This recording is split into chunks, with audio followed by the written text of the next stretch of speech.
Hello दोस्तों, स्वागत है आप सबका मेरे YouTube channel Tiwari education centre में। आज हम पढ़ेंगे क्लास 9 का चैप्टर 7 मोशन का लास्ट टॉपिक है ये यूनिफॉर्म सर्कुलर मोशन, हिंदी में एक समान वृत्तीय गति। देखो इसमें क्या होता है, सर्कुलर मोशन में ऐसे कोई भी एक ऑब्जेक्ट जो ट्रैवल कर रहा है वो किस में कर रहा है, सर्कुलर मोशन में। इसमें याद रखना स्पीड सेम हो सकती है, हिंदी में बोलते हैं चाल, वो क्या हो सकती है सेम, मतलब समान हो सकती है। लेकिन जो वेलोसिटी होती है ना, वेग, वो सेम नहीं रह सकता, वेग सेम नहीं रह सकता। अब तुम बताओगे भैया चीज़ तो एक ही है, स्पीड और वेलोसिटी आपने बताया था, तो स्पीड सेम है तो वेलोसिटी सेम क्यों नहीं है? वेलोसिटी क्या होती है, चेंज होती है, बदलती रहती है।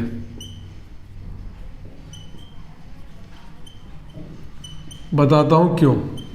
क्योंकि मान लो कोई ऑब्जेक्ट है वो 20 मीटर पर सेकेंड से सर्कुलर मोशन में ट्रैवल कर रहा है, ठीक है, सेम स्पीड में कर सकता है, लेकिन इसका हर एक पॉइंट पर क्या हो रहा है, डायरेक्शन चेंज। और वेलोसिटी डिपेंड करता है दो चीज़ों पर, speed with direction, speed with direction, ठीक है।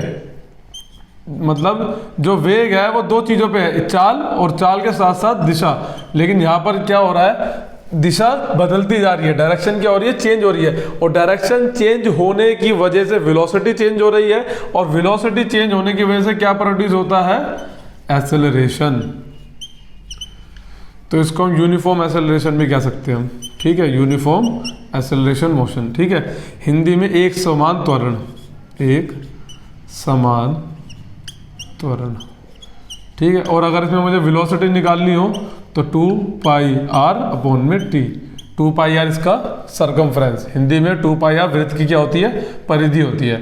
तो इसमें एक चीज़ जो समझने वाली है और ध्यान में रखने वाली चीज़ क्या है कि स्पीड सेम रहती है, वेलोसिटी चेंज होती है। वेलोसिटी क्यों चेंज होती है, क्योंकि डायरेक्शन चेंज हो रही है, और डायरेक्शन चेंज हो रही है तो वेलोसिटी चेंज हो रही है, और वेलोसिटी चेंज होने से क्या प्रोड्यूस हो रहा है, एक्सेलरेशन प्रोड्यूस हो रहा है। हिंदी में चाल एक समान रहती है, ठीक, और चाल समान रहती है, लेकिन वेग में क्या होता है, परिवर्तन होता है, बदलती रहती है। वेग क्यों परिवर्तित होता है, क्योंकि दिशा बदल रही है, और दिशा बदलने से वेग बदल रहा है, और वेग बदलने का कारण से क्या उत्पन्न होता है, त्वरण उत्पन्न होता है, ठीक है।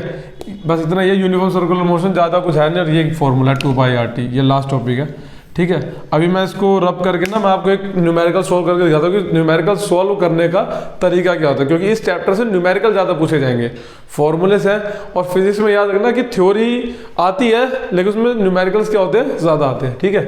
इसको नोट कर लो, जब तक मैं न्यूमेरिकल एक नोट करता हूँ, ठीक है।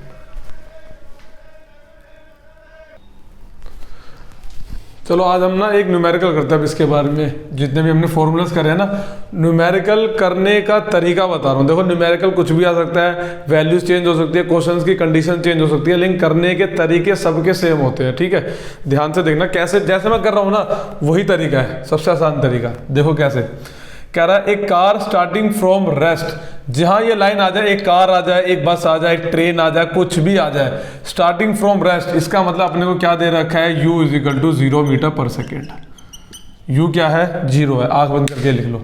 हिंदी में एक कार विराम अवस्था से चलकर, अब एक कार बोल दे, एक ट्रेन बोल दे, एक गाड़ी बोल दे, एक बस बोल दे, कुछ भी बोल दे, ये लाइन लिखी आ जाए तो समझ जाओ u कितना है, 0 है। आगे बढ़ो, moves with uniform acceleration of 0.1, या तो क्लियर लिखा हुआ है कि a कितना है, 0.1 मीटर पर सेकेंड स्क्वायर, ठीक है।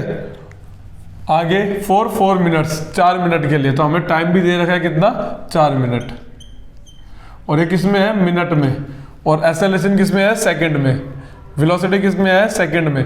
तो याद रखना सबकी यूनिट क्या होनी चाहिए, सेम होनी चाहिए। तो मिनट को सेकंड में कन्वर्ट करने के लिए क्या करेंगे, 60 से मल्टीप्लाई, 240 सेकेंड्स, ठीक है। हिंदी में देख लो, एक कार विरामावस्था से चलकर, तो u 0.1 मीटर पर सेकंड स्क्वायर की त्वरण की दर से, तो त्वरण दे रखा अपने को 0.1, 4 मिनट तक चलती है। कितने मिनट तक चल रही है, 4 मिनट तक।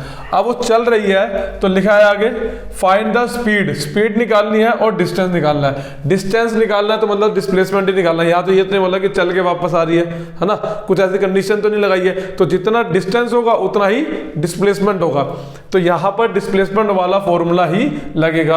और स्पीड निकालनी है, देखो अपने पास इनिशियल वेलोसिटी है, फाइनल वेलोसिटी वेलोसिटी नहीं है। तो अपने पास क्या नहीं है, v नहीं है और s नहीं है। देखो इतना बड़ा क्वेश्चन सिर्फ इतने में कन्वर्ट हो गया, यहाँ कर लिया ना तो समझ लो आधा काम कर लिया। अब यहाँ से मैथ स्टार्ट होगी। मैथ मतलब फॉर्मूले से वैल्यू पुट करनी है और आंसर निकालना है, ठीक है। तो इतना तो पहले तुम्हें ये इतना कर लेना चाहिए कि जब तुम्हें पेपर में क्वेश्चन आए तो तुम्हें क्या क्या गिवन है तुम उस क्वेश्चन से पढ़ के लिख सको, और तुम्हें क्या फाइंड आउट करना है तुम वो लिख सको, ठीक है। अब करने का तरीका देखो, वही 3 फॉर्मूले हैं। 3 में से मान लो मैंने ये वाला फॉर्मूला लिया, v = u + at, ठीक है।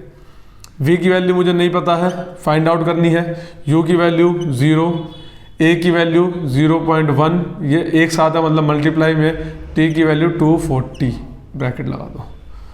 0 में कुछ भी प्लस करो वही का वही आता है, सोल्व, और 0 को हटा ही दो।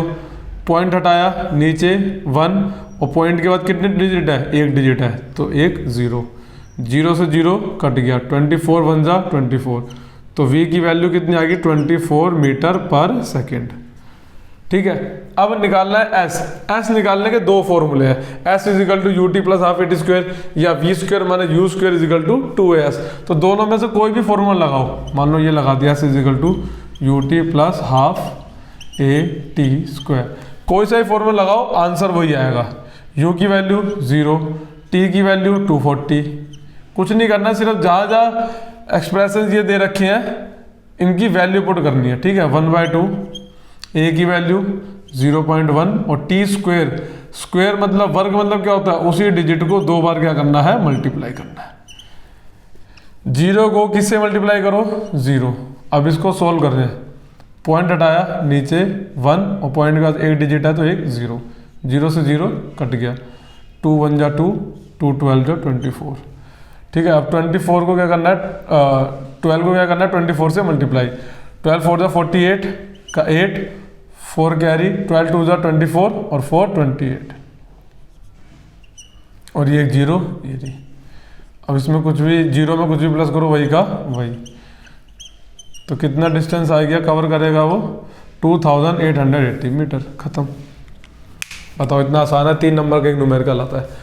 तो सबसे पहले क्या करना है, जो गिवन है वो लिखना है, जो फाइंड आउट करना है वो लिखना है। अगर आपने ये क्वेश्चंस को इतने में सॉल्व कर दिया तो समझ जाओ तुम्हारा आधा काम तो हो गया। और हाँ ध्यान रखना, यूनिट लगा रहा हूँ मैं, देखो मीटर पर सेकेंड।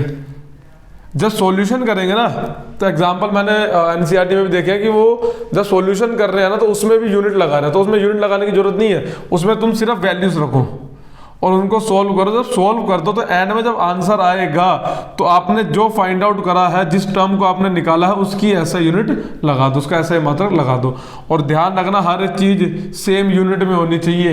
ये नहीं कि इधर 4 है तो कई बच्चे करते हैं, मोस्टली बच्चे करते हैं कि 4 मिनट ले रखा टाइम, तो टी की जगह क्या लिख देंगे, 4 लिख देंगे, और घर आके बोलेंगे पेपर बहुत अच्छा गया है जी, हमने तो सारे क्वेश्चंस करे हैं, और यहाँ क्या नाम है गलती कर देते हैं, वो सिली मिस्टेक्स होती हैं। तो यूनिट का भी खासकर ध्यान देना न्यूमेरिकल्स में, ठीक है। और कुछ डाउट हो, कोई न्यूमेरिकल तुमसे सोल्व नहीं हो रहा हो, किसी बुक का हो, कहीं से भी हो, कमेंट सेक्शन में आप मेरे से पूछ सकते हैं। वीडियो समझ में आई हो तो प्लीज़ उसको लाइक करें, और आपने चैनल सब्सक्राइब नहीं किया हो तो प्लीज़ उसको सब्सक्राइब करें। Thank you.